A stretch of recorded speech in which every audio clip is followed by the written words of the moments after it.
Hit me.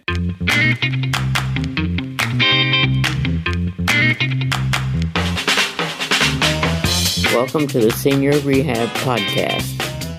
The podcast for rehab clinicians that want to better serve older adults.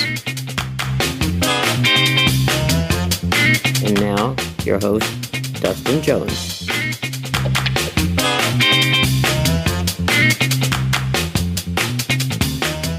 Hello, friends. Thank you for listening to the Senior Rehab Podcast. I appreciate your time today. I'm excited for you to meet today's guest. Joe Daniels is a student. He is a physical therapy student that I met through the Senior Rehab Facebook group. I've been really impressed with him and his passion and his desire to learn and to serve older adults. So I decided to have him on the show. He is currently a third-year student at Nova Southeastern University in Fort Lauderdale, Florida, with a passion for geriatric PT and working with older adults. While at NSU, he was VP of the Health Professions Division Geriatrics Club, and he is currently wrapping up his first full-time clinical at a skilled nursing facility in the lovely state of Indiana. Joe Daniels, welcome to the Senior Rehab Podcast. Yeah, thanks for having me. Yeah, I'm excited to chat with you, man, just to hear your story and to get behind the why of why are you so excited about geriatrics? It's not the norm, so I'm excited to hear your story. But let's just kick it off with kind of the quick and dirty of your life or career up to this point. Yeah, no doubt. So my background's a little bit different. I was born and raised in Wales in the United Kingdom. For those of you that don't know where that is, it's the country right next to England. So yeah, born and raised in Wales, moved to the States at 17. Dad's American, mom's English. That's kind of how that came about. But dad moved back in 2007, and I followed a year later in 2008, actually to pursue college basketball and potential recruitment and all that. So I actually landed up living with the grandparents. Dad had some health issues and basically forced to move in with them and didn't really know what to expect. And grandpa was really sick at the time, looking back now in retrospect, really bad Alzheimer's, Parkinson's, you name it, he had it. And grandma was caretaker, and she was doing all that by herself. They were 87. Wow. Yep. And grandpa passed away a couple of years after I moved in, but grandma's still alive and kicking. Awesome. But moved in with them and basically shipped back and forth to PT, whatever they needed, help with grandpa, getting stuff up and down the stairs, down in the basement, meals and laundry, you name it, I did it. So that's kind of where all that started. But from there, it was just a kind of curious desire to see what else was down that road. And I just really enjoyed, working with that population in the short shadowing time, that I had. But after that, ended up going to the University of Indianapolis to play ball and kind of was surrounded by the whole athletic scene there. And, everyone always asked me since I was an athlete, are you a sports guy? I'm just going to assume that you're ortho. And when geriatrics comes out of a 6'8" guy's mouth, they're like, what? That makes absolutely no sense. So yeah, it's definitely a soft spot, and I've just really, really enjoyed, going down that road. And, so yeah, when PT school came around, I'd done a lot of research and done a ton of shadowing prior to, and been in probably about every setting you can think of, just to shadow and kind of find out my why and what made me tick, and ended up being the older adult and on all the medical complexities that comes with it. And so just really enjoyed every moment of the journey so far, and just kind of want to keep growing. That's amazing. And just to give people context, we're talking over Skype right now, and Joe's profile picture is of him absolutely throwing down a dunk. I don't know if it's an alley-oop or you just took it down on the baseline and just it was a baseline. Yeah. But I can't see the bottom half, and so when you say 6'8", I mean my gosh, man. 6'8", 250, I think is what my playing days were. Yeah, I was a big guy. That's gonna it could be an advantage and disadvantage with your transfers, I'm sure. Yeah, absolutely. Yeah. So as long as you got the back and the deadlift form, then you're good to go. So if you think about let's say before your your grandfather, before your grandmother was taking care of your grandfather, and just kind of, seeing that whole situation just kind of unfold, and just how, it changed you on the back end, obviously. For you, how were you a different person after seeing your grandmother care for your grandfather? Man, it makes you humble real quick, and prior to that exposure, I lived with them for 2 years. And so it was a long drag of just kind of seeing grandpa get not quicker and quicker, sicker and sicker rather. And just feeling so helpless at the time, and looking back with all the knowledge that I have now, just in the 2 years of DPT education that I've had, it's, I really, really could have helped. And it's just a shame that it had to go that way. But, like I said, it makes you humble, and it makes you want to really be aggressive in your pursuit of knowledge, and to kind of help the next person who you see is suffering like that. And you can just make massive differences in a really short period of time in someone's life. An ear and a friendly hand goes a long way, So yeah. I know that was a terribly difficult time for you, I'm sure, but that perspective, man, just how that can shape you is priceless. So let's kind of go into school. How's school going?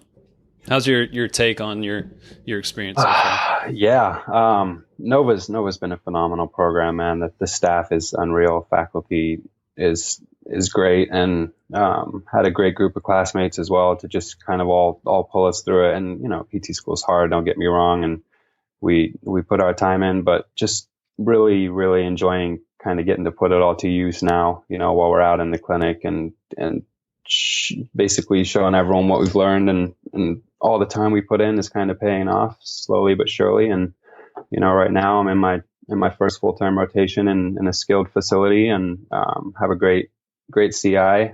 He's a GCS, he's CEAA certified, and nice. I've learned a ton, man. In the short, 9 weeks, I wrap it up on Friday, and just super grateful to keep on learning, and just keep being a sponge, and moving forward onto the next phase, and seeing what else is out there. Yeah. So what have been some of the biggest takeaways that you are going to leave that skilled nursing facility with, mainly in your interactions with your clinical instructor? Sure. Yeah, he's a very knowledgeable guy, and like I said before, it's humbling. You go into this setting that you think you're decent in. I had a 4-week rotation in the skilled facility. I think it was in between my first year, and I thought, I did decent. I wasn't near entry level or anything, but I thought coming into this rotation that I knew a lot and I could contribute. And man, as a GCS with that much knowledge, and he's been doing it for years now, and for him to just, pick me apart daily, and to say, hey, you could do this better. Or, hey, what do you think about this? And just kind of collaborate on a daily basis, and for him to, constructively criticize and have my back. And I've learned a ton, man. It's been real fun. And you've mentioned before that you're considering, doing residency. Did he influence that decision? That was something I kind of had researched into, honestly, beginning the start of PT school. Because I knew that I had such a strong passion and desire for that population. And there's absolutely no doubt with the experiences that I've had, not only in my past, but, as they keep on coming through these rotations, that's what I wanted to do. So whatever the setting, geriatric PT is where I'm at. I enjoy the medical complexities of that patient, the puzzle pieces. There's so much going on. You've seen it. Any experienced geriatric PT has seen it. But it's fun. I enjoy the challenge. And you can make very immediate differences even in the skilled population, when oftentimes people have misconceptions about, they're old, you can't make a difference, they've been that way for years, et cetera, et cetera. So, I have tons of stories, but just one that really sticks out in my mind of my skilled rotation so far. There's actually an outpatient elderly lady. She was, I think, 83, 84. She came back in with her husband, had been through rehab, and was still struggling. And we weren't really sure what was going on. So she comes in and she has this walker, and she's, got a death grip on this thing, just walking along, her husband on her side. I'm like, man, this will be interesting. So she comes in, and I set her down. I said, hey, so what's going on? She's like, well, I'm just really scared of falling. 'Cause she fell, broke her hip. That was what the rehab was for. And basically wanted to walk correctly again. She came in with this super fascinating gait, super shuffly, and borderline fell on her face on the way in. Oh my. So I set her down. I said, hey, we're just going to take a look at what your range is like. We'll see what your strength looks like. And then we'll kind of see, what we can work on to get you back walking safely again. So she agreed, and we plot on through, and range looks great. No problems. I'm like, okay, what next? Strength looks solid. No problems. Quads strong as an ox. I'm like, man, what is going on here? So I say, all right, let's see what this motor control looks like. So we do some basic gross motor testing of the lower extremities, and still, things come along perfect. We'll sat down, on the mat, and her husband's next to her. I'm on the other side. And so I said, what's going on? All your testing looks great. She said, Joe, I'm just scared. I said, listen, we got you. Your husband's right here. I'm on the other side. So we put her in the parallel bars and just did some basic pre-gait stuff, your weight shifts, moving right along, taking a couple steps, just trying to increase that stride length and, make sure she's solid on her stance leg. And so I get her up, I give her all the basic cues. I say, hey, just think about everything we've just worked on, ignore all the thoughts in your head, and just focus on taking nice long steps. Dustin, if you could see the way this woman walked 150 feet when she walked out of this building, like a brand new person, probably with a safer and more efficient gait pattern than you and I, honestly. And after that, I was like, man, I can't believe I just made that happen. And it wasn't really me. It was, she had it in her head the whole time that she couldn't walk and it wasn't safe. And basically all she needed was someone to sit her down and say, hey, look, we got your back, just listen to me, follow these thoughts and commands in your head, and you'll be good to go. Man. And so she came and saw me for 4 or 5 weeks, and every week her husband said, hey, she's making progress. She's still scared. But yeah, there was nothing really objective about it. It was all, subjective and in her head. And there's cases like that I'm not saying you see those every day by any means, but just little spurts and glimpses that you see that are like, okay, there's something here that you can dig a little deeper with, and that just gives you motivation to keep going, Yeah, that is a good point. Mm-hmm. Especially when, you have those interactions where you just make those huge changes in such a short period of time. Yeah. So with the residency program, as a student, what are you looking for right now? Like how are you, or what exactly are you looking for in a program that you're going to give, the next, couple of years to? Yeah. Well, obviously the cliche answer here is really mentorship, and anyone can say, oh, I want mentorship. We all want mentorship as new grads. And I get that, but, and what mentorship means to me is basically someone who's going to keep an eye out for you, someone you can go to at any time, who's not going to judge you for, making silly mistakes or asking, quote unquote, silly questions, and who's truly going to be looking out for your growth and how you are coming along as a clinician.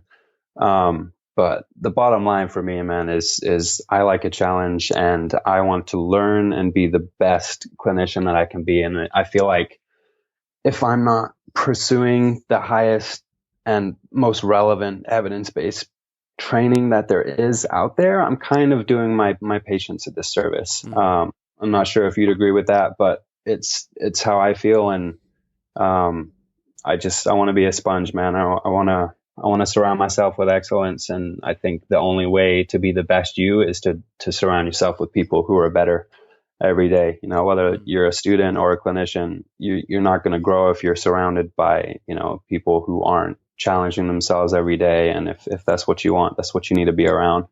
Yeah.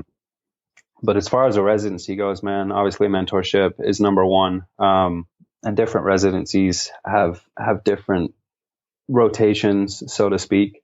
And I'm not really sold on any particular setting yet in terms of where I'd like to be long term. So that's another great benefit of looking into it.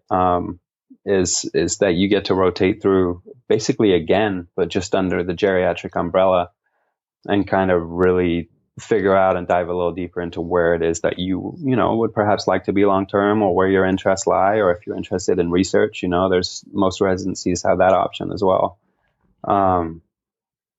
But like I said, for me, man, it's just really pursuing clinical and academic excellence, and just learning from the best there is out there.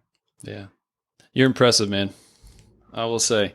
And you brought up that point about doing your patients a disservice if you're not pursuing the best practices. And I would definitely agree with that. That we should be doing everything we can. I guess now, and I don't even have kids. Oh my gosh, I'm sensitive to the barriers that are at once you're out of school.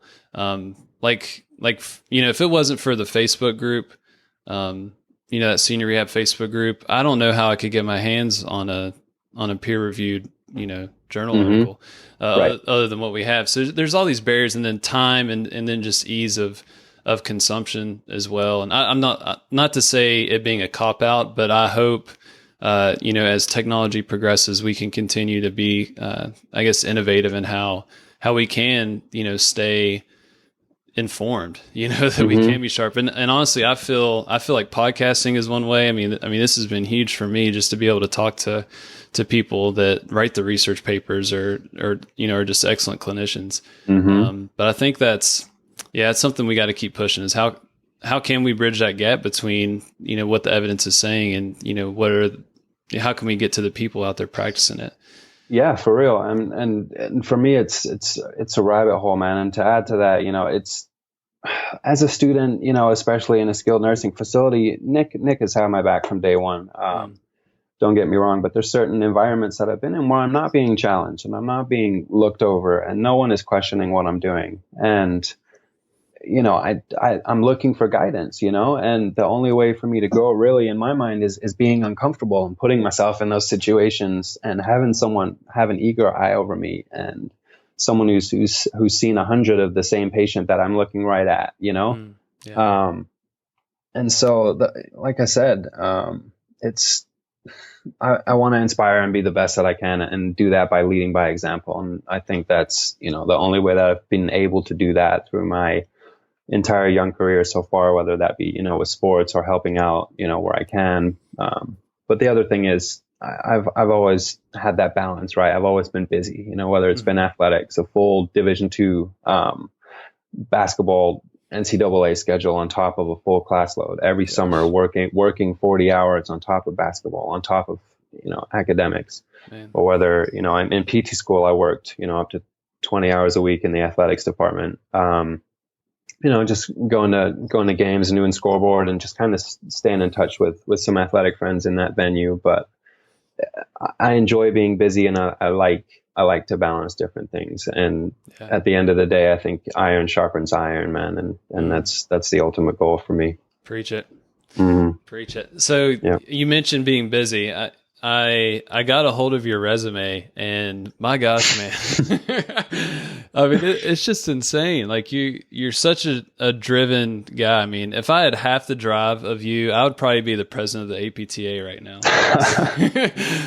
But out of all the things that you've been involved with so far, for you, what are you most excited about, or what really gets your blood pumping?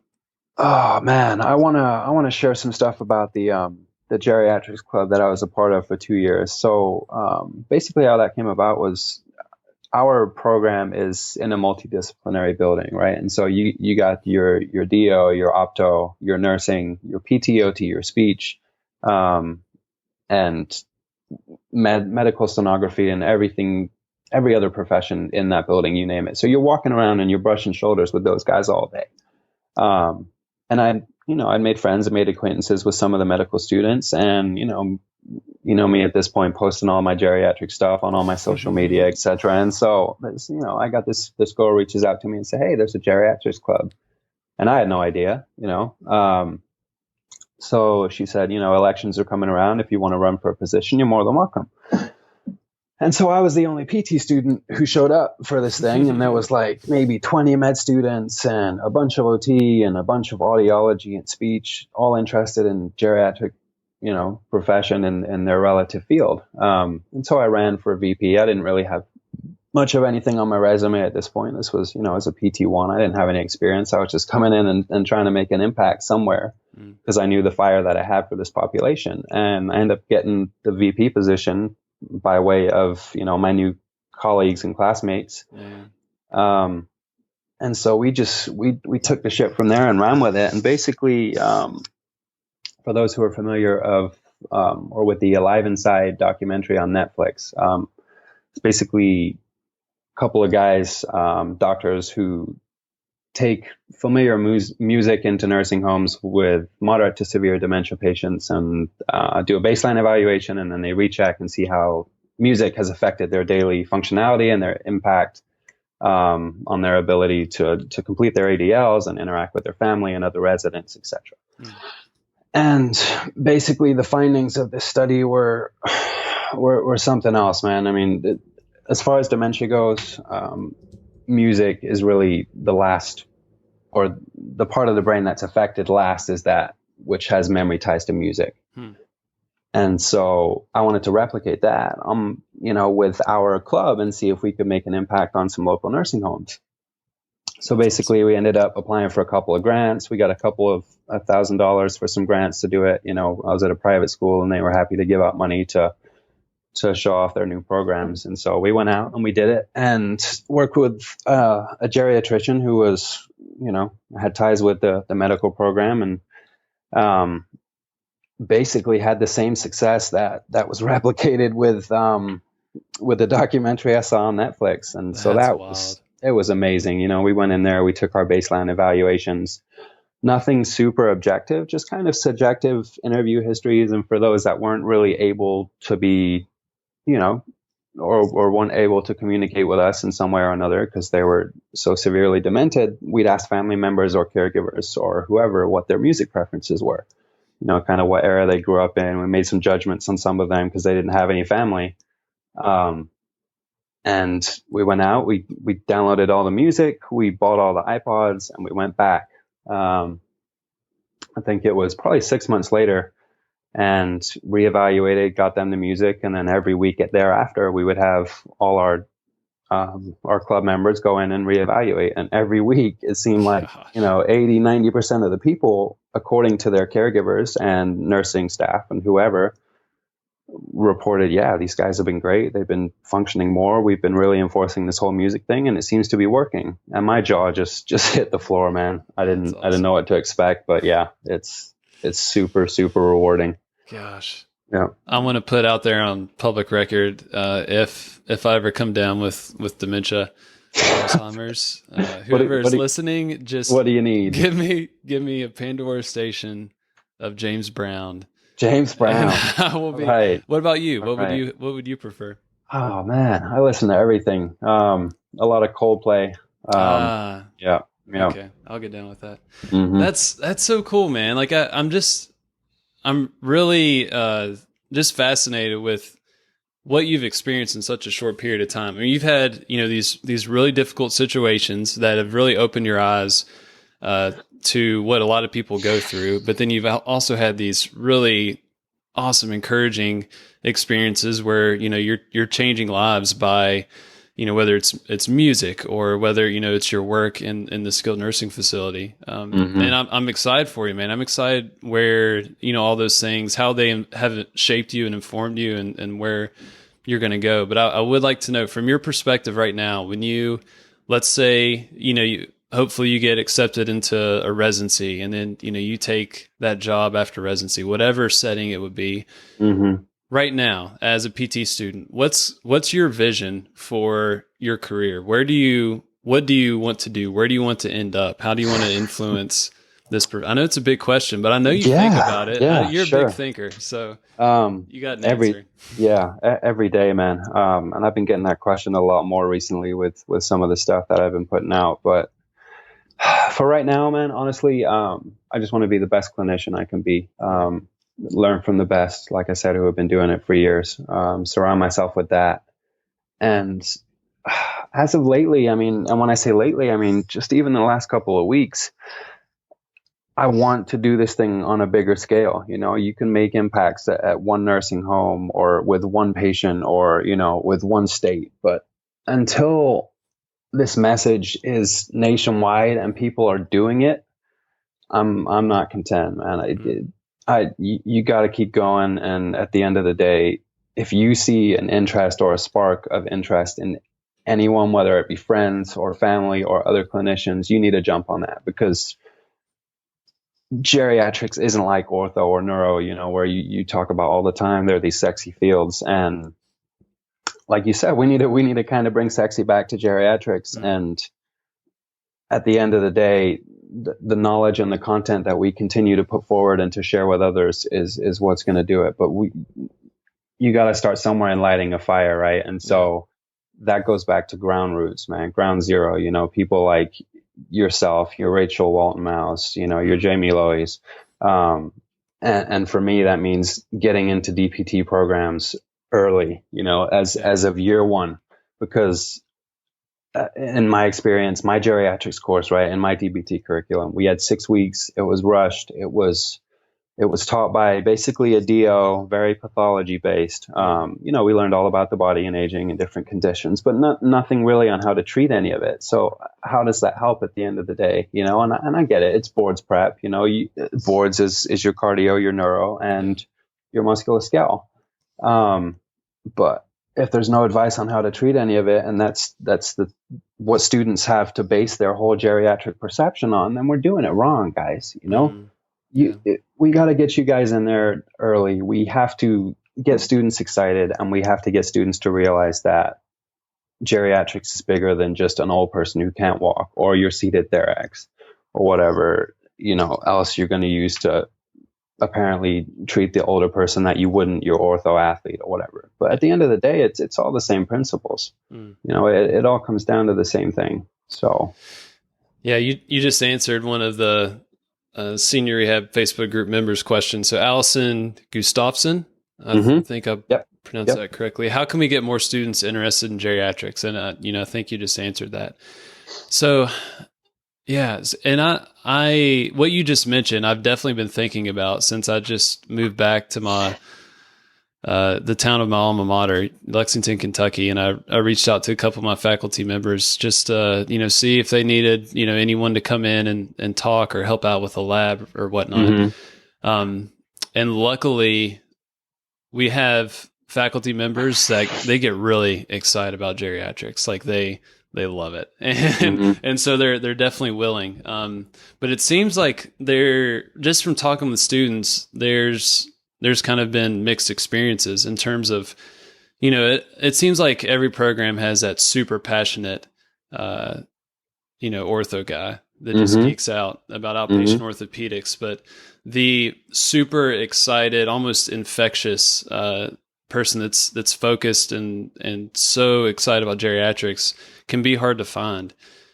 So, and that's where I think, like what you said, just, well, trying to get in early, but then just sharing this stuff, you know, just having these conversations and my gosh, the platforms that we can have now, to where I can record us talking and put it out on the internet, and hundreds, if not thousands of people are going to listen to it. Like that blows my mind.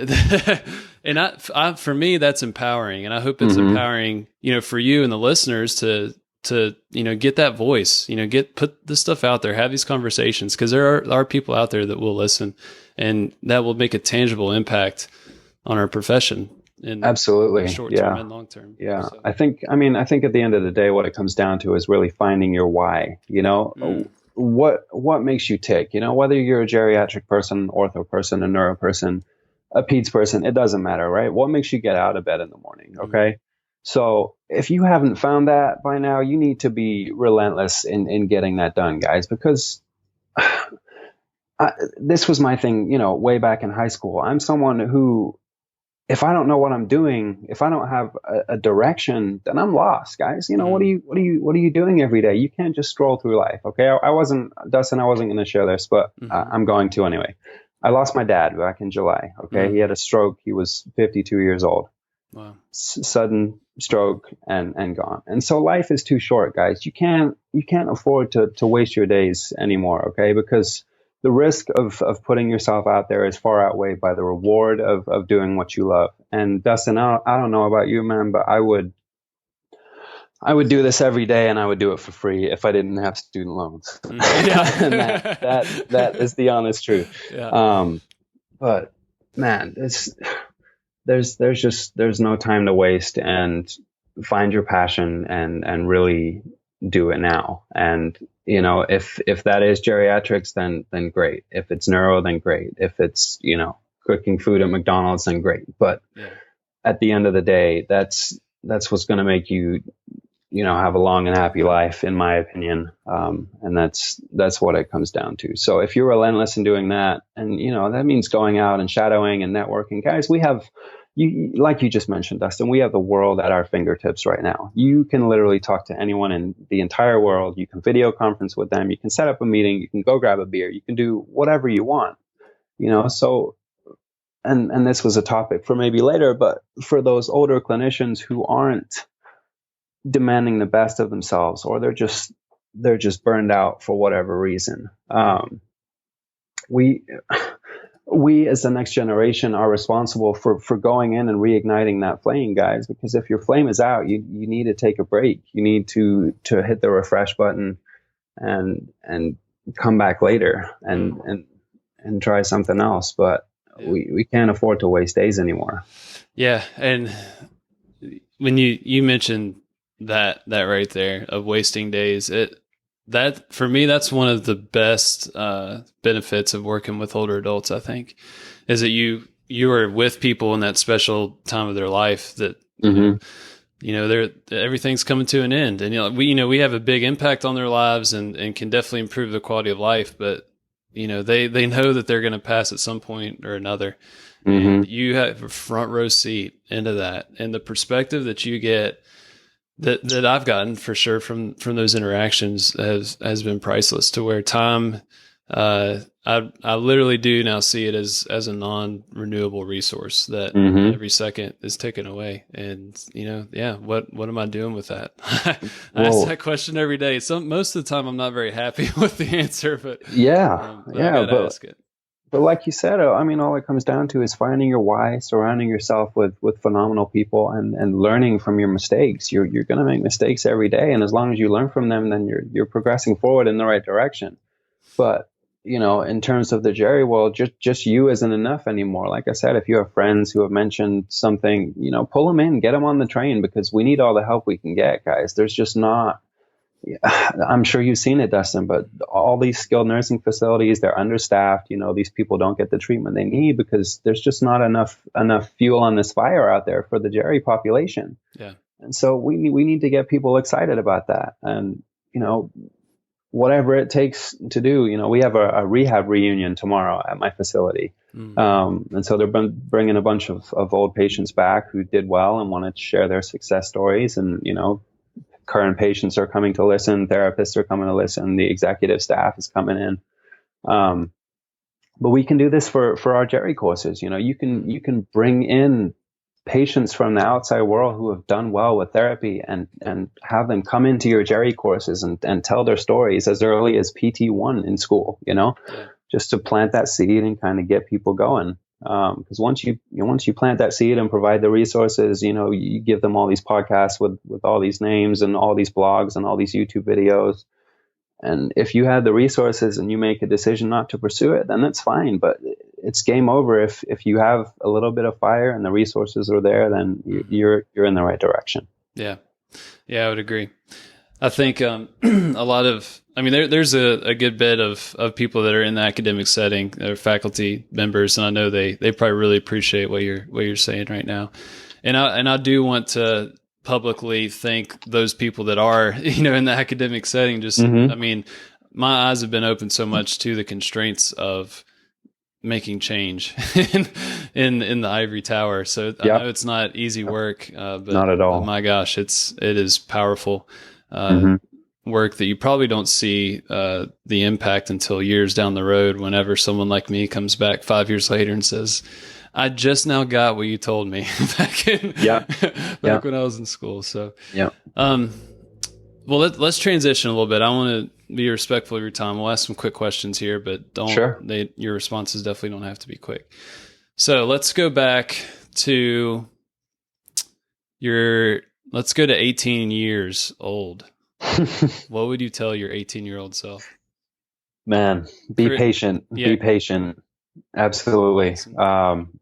First and foremost, because I'm always in a rush. I'm always trying to get stuff done, and even now I'm 26. So looking back to then, I'd say just be patient, and every day, in the clinic, in life, with my personal relationships. With my professional network, you put out there what you can, and you let the rest take care of itself. If you're doing right on your end and you're putting good stuff out in the universe and you're doing everything you can, then don't stress about what's out of your control. That's absolutely what I would tell my 18-year-old self. Would the 18-year-old self listen? Dustin, I would hope so. I would hope so. Yeah. That's awesome. Yeah. So as a student, what has been some of the most helpful online resources or tools for you? Oh man, well, I'm gonna have to give a shout out to you first and foremost. Oh, come on your Senior Rehab podcast, and all those other podcasts that are out there. Man, Jeff Moore on PT on Ice, man. Gosh, he's killing it. That guy is absolutely bananas. Let's see what else. Let me scroll through here. The Gate guys, PT on Fire, the Movement Fix, Ask Mike Reinold. Let's see, Greg Todd, Hunt for Greatness, Mechanical Care Forum. Who else we got? Untold Stories.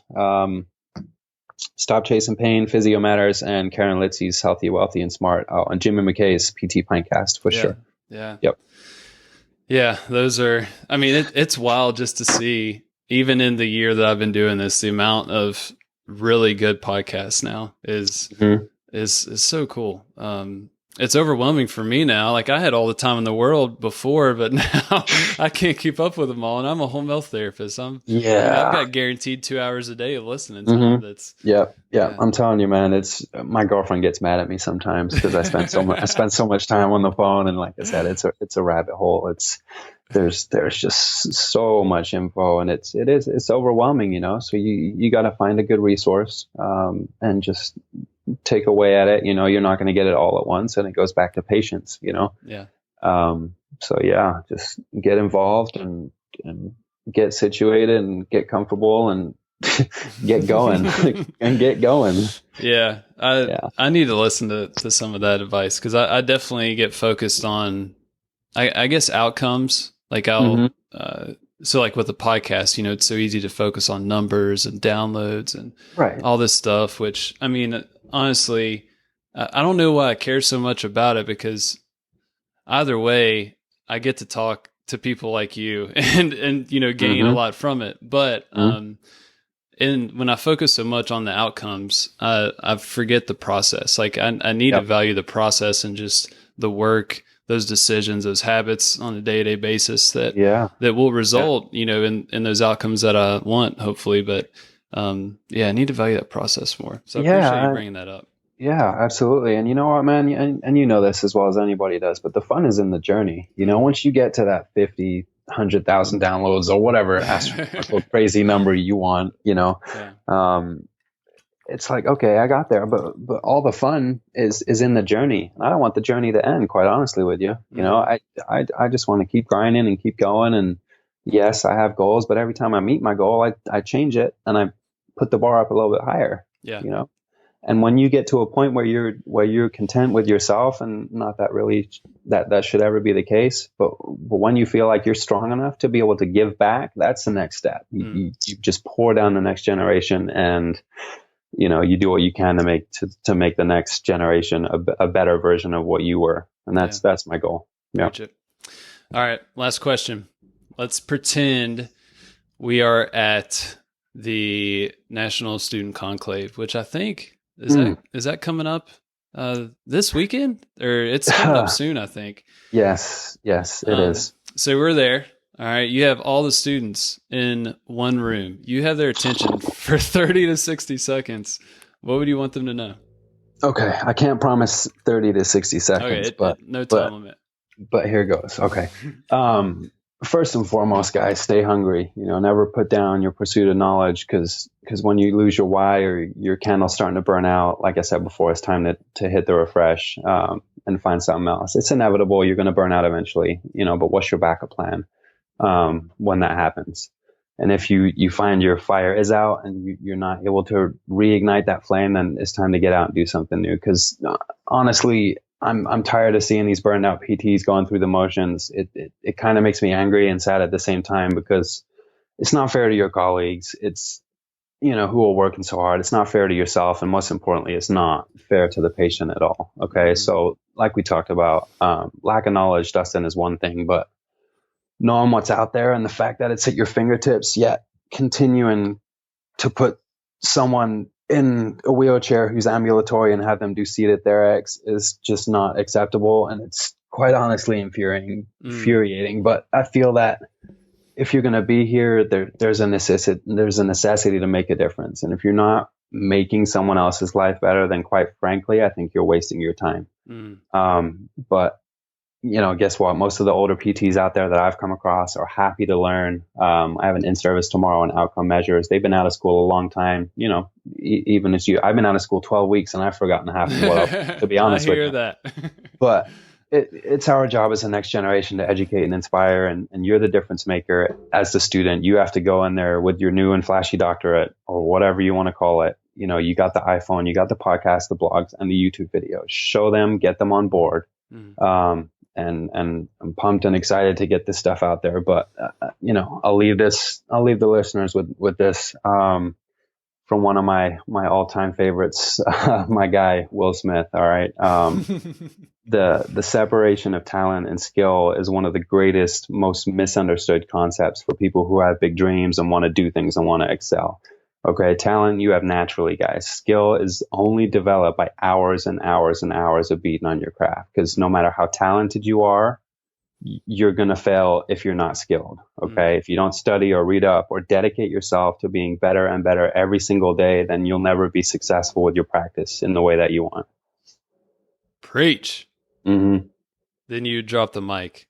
Mic is dropped. And shattered in pieces on the stage. Joe Daniels, man, I appreciate your time, man. It's really cool to talk to you and just see the why behind all the projects you've done, all the desire to grow, to be better, to serve your patients. I mean, it's impressive, man. It's infectious, honestly.